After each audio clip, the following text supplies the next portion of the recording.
Hi everybody, I'm Johnny. Welcome to the channel, and this is the Hartwood Charger. Let's check it out.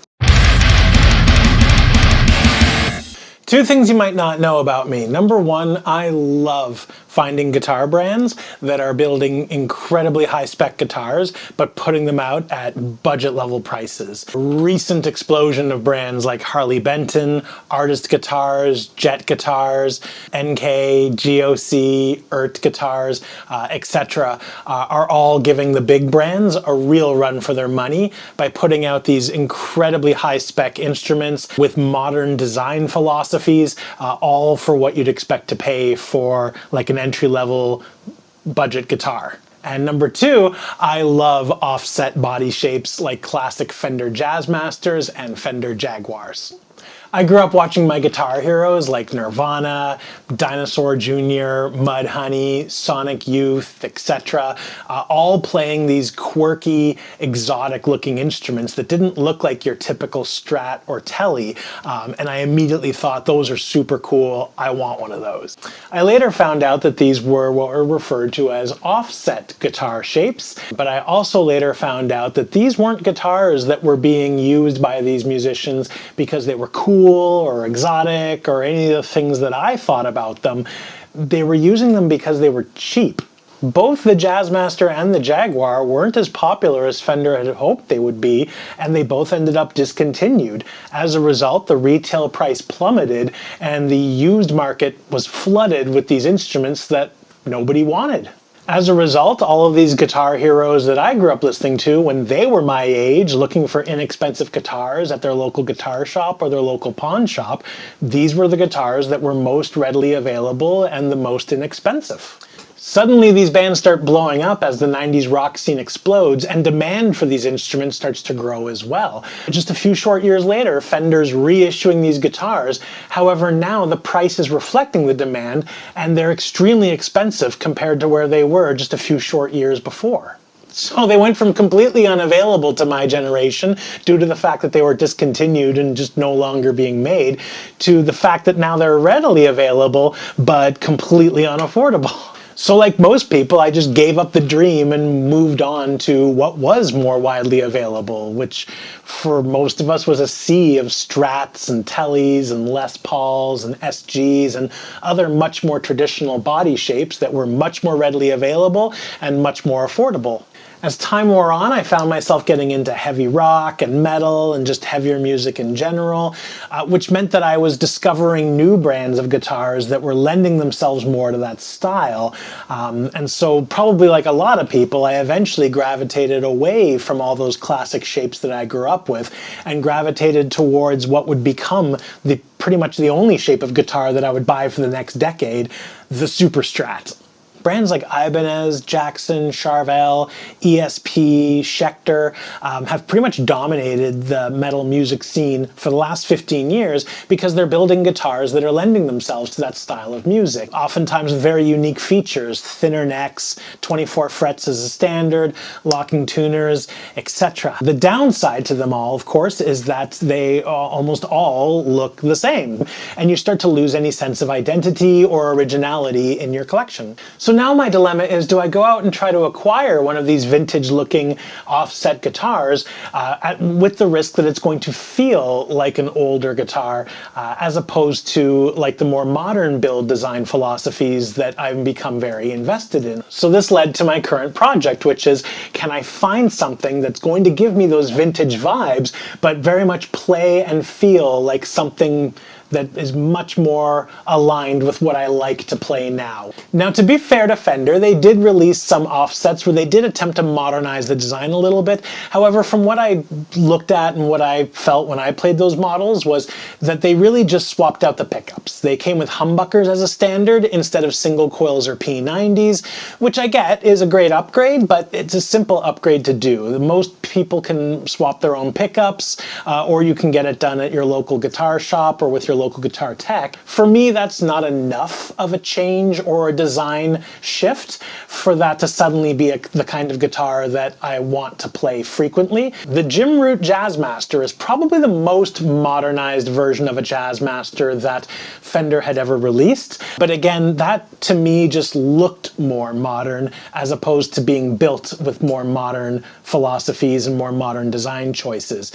And that's kind of the opposite of what I want. I want something that looks vintage but plays like something modern and feels like something modern. Now, luckily for me, as I was embarking on this journey, there seems to be a resurrected demand for offset body shapes. Brands like Belager have their beautiful custom Espada and Growler series.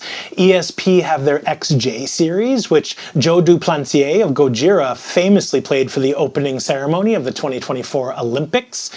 Lee Malia of Bring Me the Horizon has a signature Jackson Surfcaster model, and modern metal legend Misha Mansour has a custom one-off baritone Surfcaster model, also from Jackson. So I see these models coming out and I'm thinking to myself, with all this renewed demand and living in an age where more and more premium spec guitars are being released by brands at budget prices, how long before somebody picks up on this trend and decides to release a premium spec offset for less?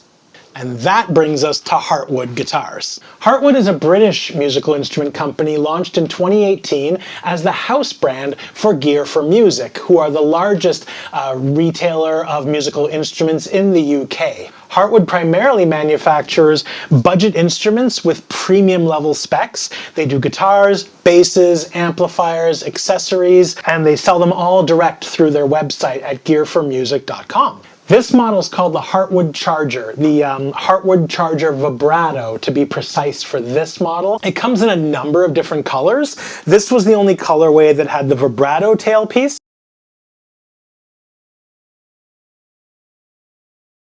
All of the other colors available have a stop bar tailpiece, but otherwise all of the features that I'll be talking about today are all included as standard on those models as well.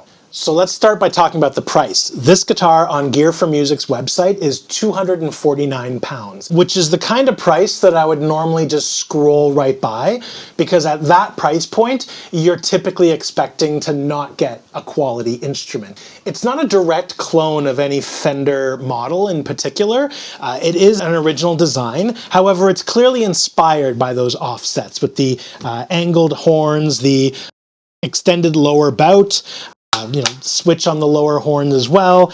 The body shape is smaller overall than your average offset, and obviously the pickguard is cut different and some of the other accents are a little different as well, but otherwise it is very much clearly inspired by those classic Fender offsets.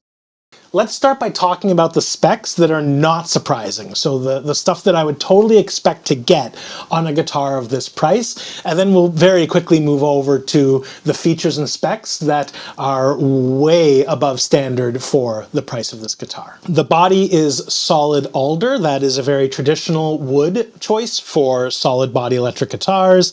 It has a burst finish done in gloss.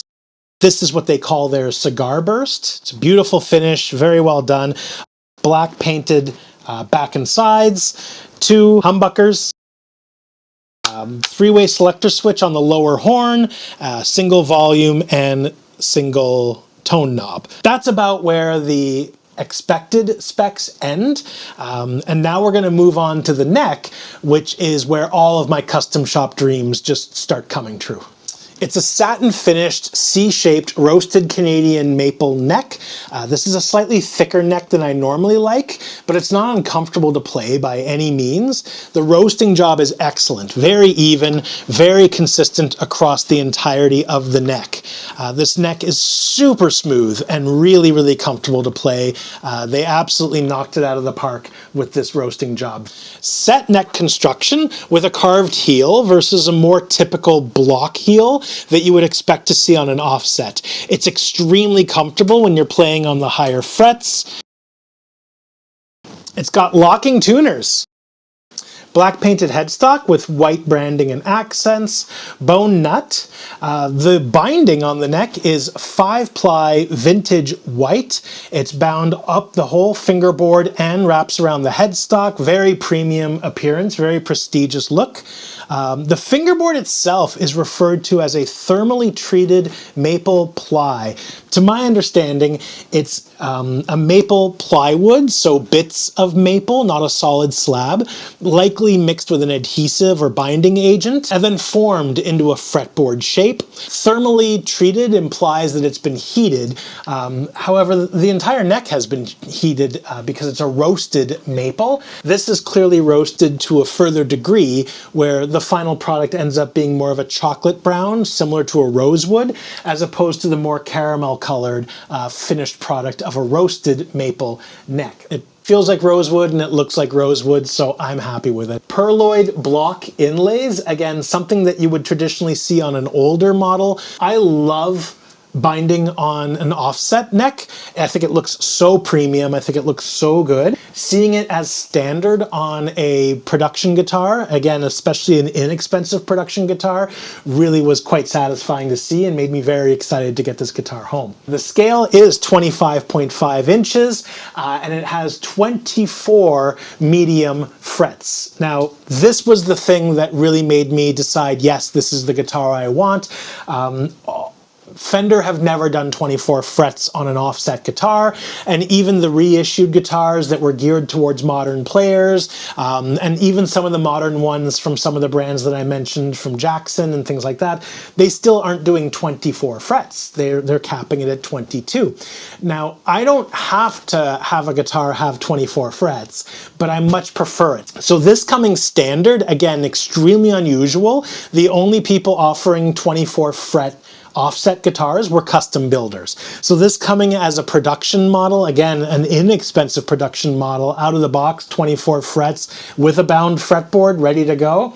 What's not mentioned on the website is what the frets are made out of. Now, this is very important, so I reached out to Gear for Music, and they did confirm within 24 hours that these are in fact stainless steel frets. So not only is it 24 frets standard, but it's 24 good quality frets that you're getting on this guitar. Speaking of unmentioned features, they also didn't post on the website that this guitar has a coil tap. So you middle position, coil tap on, you can get those really quacky, stratty tones, and then you can slap that back down and you're back in humbucker territory again. So again, not mentioned on their website. So Gear for Music, if you're watching this, mention this. One thing to mention on this guitar though is the fretwork is fantastic.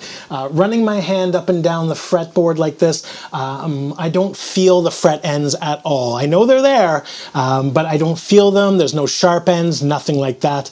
I just wish the same could be said for the height of the frets. I have done some adjusting. I've lowered the saddle a little bit and adjusted the neck a little bit because I do like my action very, very low. But the only other adjustment I've done is I've put my favorite strings on it. I'm using the D'Addario light top, heavy bottoms, and I've got it tuned to drop C because it's the best tuning for 6-string guitars. But otherwise, I haven't done any adjusting to it, and I am getting some buzzes around the 9th or 10th fret and around the 17th or 18th fret as well. These are easy fixes though. Like I'm fine with, just leveling my own frets and doing a little bit of sanding to kind of clean them up a little bit. But if you're not comfortable with that, I'm a firm believer that most guitars need a setup when you first get them.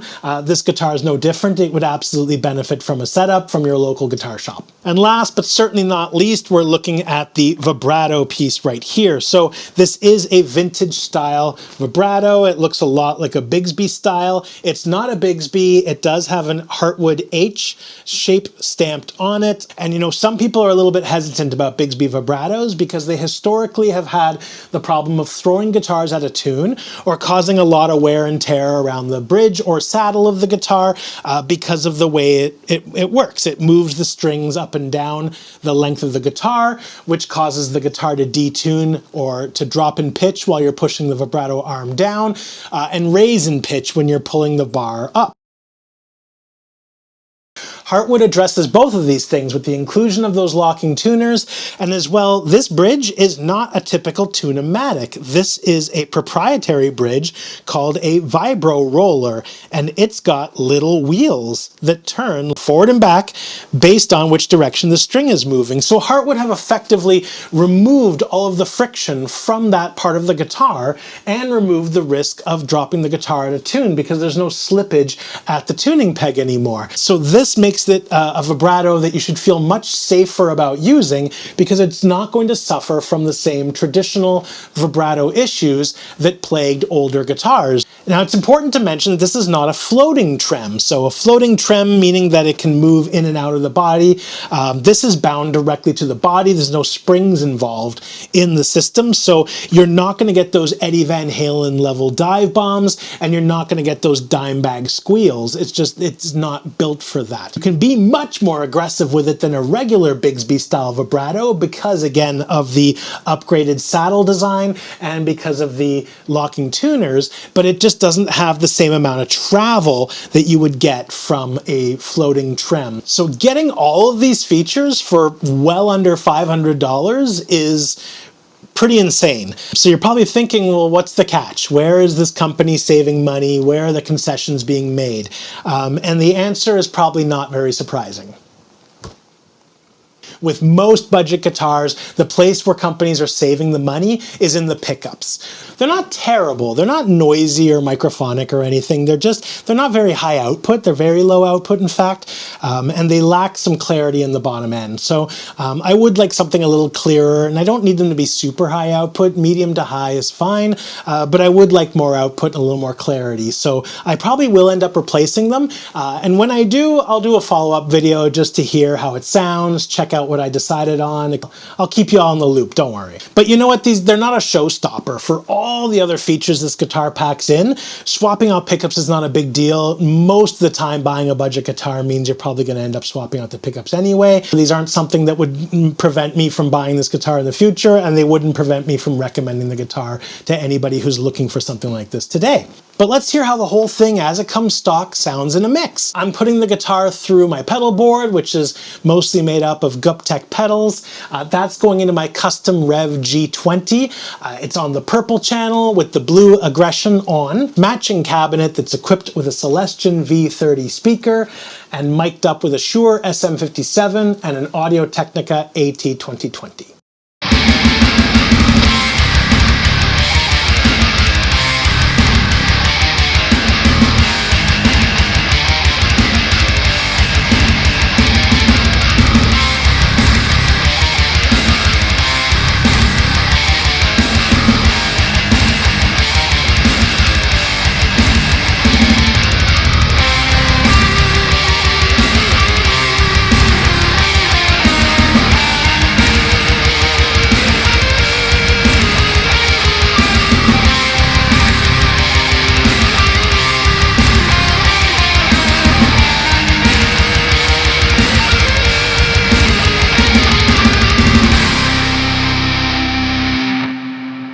That about wraps it up. So if you've been looking for an offset guitar that just oozes vintage vibe but has premium specs and modern design philosophies, you should absolutely check out the Hartwood Charger at gearformusic.com. Again, it comes in a variety of colors with different tail pieces, but otherwise they've all got the same features that we went over today.